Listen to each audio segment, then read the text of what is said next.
Hello friends, welcome to Chandravanshi academy. तो कैसे हैं आप लोग।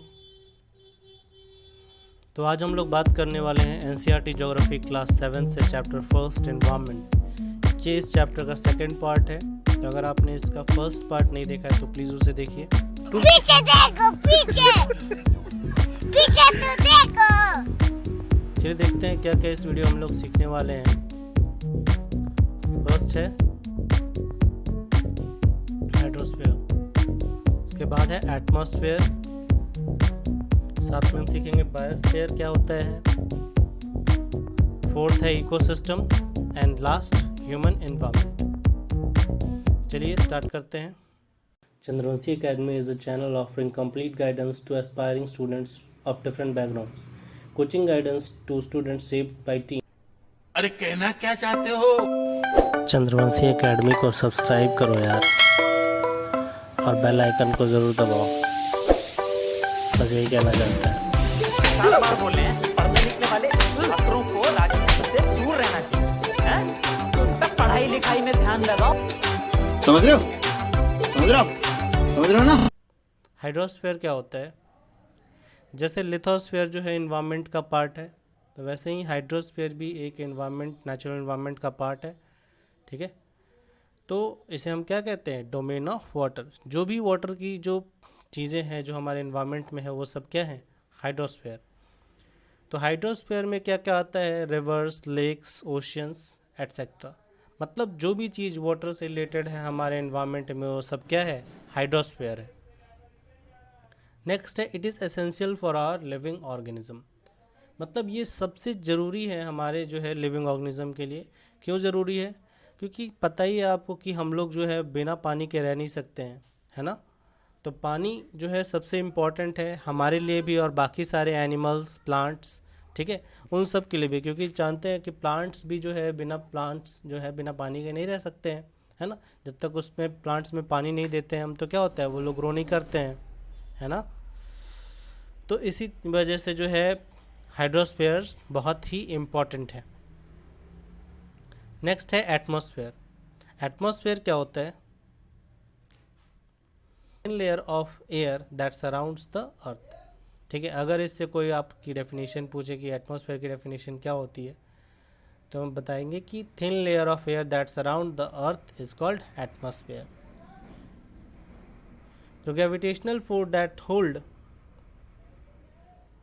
The atmosphere. तो जो अर्थ की ग्रेविटेशनल फोर्स है वो क्या करती है? एटमॉस्फेयर को अपने पास होल्ड करके रखती है। ठीक है, जिससे जो है एटमॉस्फेयर ज़्यादा दूर नहीं होता है हमारे, मतलब 1200 मीटर्स के लगभग होता है हमारा एटमॉस्फेयर। अगर जो है एटमॉस्फेयर में चेंज आता है तो इसका मतलब ये है कि वेदर और क्लाइमेट में भी चेंज आएगा हमारे। ठीक है, और साथ में ये हमें प्रोटेक्ट करता है हमारे हार्मफुल रेज जो सन से आ रही होती है, साथ में इसकी जो हीट आ रही होती है उससे भी हमें प्रोटेक्ट करता है। इसमें बहुत सारे गैसेस होते हैं जो हमारे लिए बहुत ही इम्पॉर्टेंट है। उसमें से एक गैस है, क्या है? ऑक्सीजन, जिसके बिना हम लोग रह ही नहीं सकते हैं, है ना। इसमें डस्ट पार्टिकल्स होते हैं और साथ में होता है वेपर, जिससे क्लाउड्स फॉर्म होते हैं। ठीक है, तो इसी तरह जो है लिथोस्फीयर, हाइड्रोस्फीयर और एटमॉस्फेयर तीनों ही हमारे लिए बहुत ही इम्पॉर्टेंट है। और इन्हीं तीनों से बना है क्या? बायोस्फीयर। बायोस्फीयर की डेफिनेशन क्या होगी? A narrow zone where land, water and air interact with each other to support life. यहाँ हम इसको ऐसे ही बोल सकते हैं, a narrow zone where lithosphere, hydrosphere and atmosphere interact with each other to support life is called biosphere. ठीक है, इसमें और भी प्लांट्स और एनिमल्स भी आ जाते हैं। ठीक है, देखिए इस फिगर में आप देख सकते हैं कि कैसे लिथोस्फीयर, हाइड्रोस्फीयर और एटमॉस्फेयर एक जगह पे मिल रहा है, और यही जो है इसको क्या बनाता है? बायोस्फीयर बनाता है। यहाँ पे सारे लिविंग ऑर्गेनिज्म रहते हैं। ठीक है, जैसे कि plants, animals, birds, aquatic animals और ह्यूमन बींग्स। ठीक है, नेक्स्ट है इकोसिस्टम। इकोसिस्टम क्या है? इकोसिस्टम वो पार्ट है जहाँ पे हम लोग एक दूसरे से इंटरेक्ट होते हैं, ठीक है, और एक दूसरे से सब कुछ शेयर करते हैं। तो देखिए इसकी डेफिनेशन क्या होगी? System form by interaction of all living organism with each other and with the physical and chemical factor of the environment in which they live. ठीक है, सिस्टम एक इकोसिस्टम एक ऐसा सिस्टम है जिसमें सब कुछ सारा इंटरेक्शन है। ठीक है, इंटरेक्शन होता है सारे लिविंग ऑर्गेनिज्म से एक दूसरे में, फिर उसके फिजिकल और केमिकल फैक्टर्स के थ्रू इन्वायरमेंट के जिसमें हम लोग रहते हैं। तो इकोसिस्टम कैसे भी हो सकता है, बहुत बड़ा भी हो सकता है, बहुत छोटा भी हो सकता है ना। ठीक है, ecosystem of large rain forest, मतलब इकोसिस्टम जो है लार्ज रेन फॉरेस्ट का भी हो सकता है, ग्रासलैंड्स का भी हो सकता है, डेजर्ट का भी हो सकता है, माउंटेन्स का भी हो सकता है, रिवर्स का भी हो सकता है, ओशियंस का भी हो सकता है, और छोटे छोटे पॉन्ड्स का भी, छोटे मोटे पॉन्ड का भी हो सकता है ना। और ये सब जो है एक दूसरे से इंटरलिंक्ड होते हैं by transfer of energy and materials.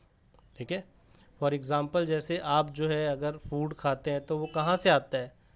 वो प्लांट्स और एनिमल्स से आता है। और प्लांट्स और एनिमल्स एनर्जी कहाँ से लेते हैं?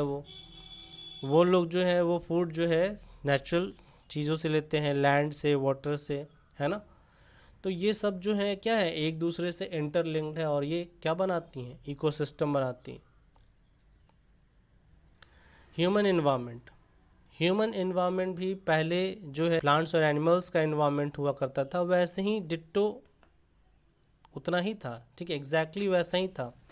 लेकिन ह्यूमंस ने क्या किया, ज़रूरत के हिसाब से, अपनी नीड्स के हिसाब से उनको मॉडिफाई करना शुरू कर दिया। देखिए, human beings interact with the environment to modify it according to their need. ठीक है, ह्यूमन बींग्स जो है अब इंटरेक्ट करते हैं इन्वायरमेंट से, उसको मॉडिफाई करने के लिए अपनी ज़रूरत के हिसाब से।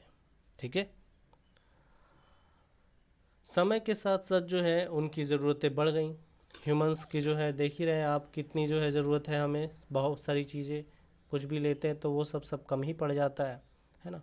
तो ये सारी चीज़ें जो है बहुत मतलब जो है हमारे नीड्स जो है उस तरह जो है ग्रीड में बदल गए। और क्या हुआ, ह्यूमंस जो है सीख गए नए तरीके इन्वायरमेंट को चेंज करने के, है ना।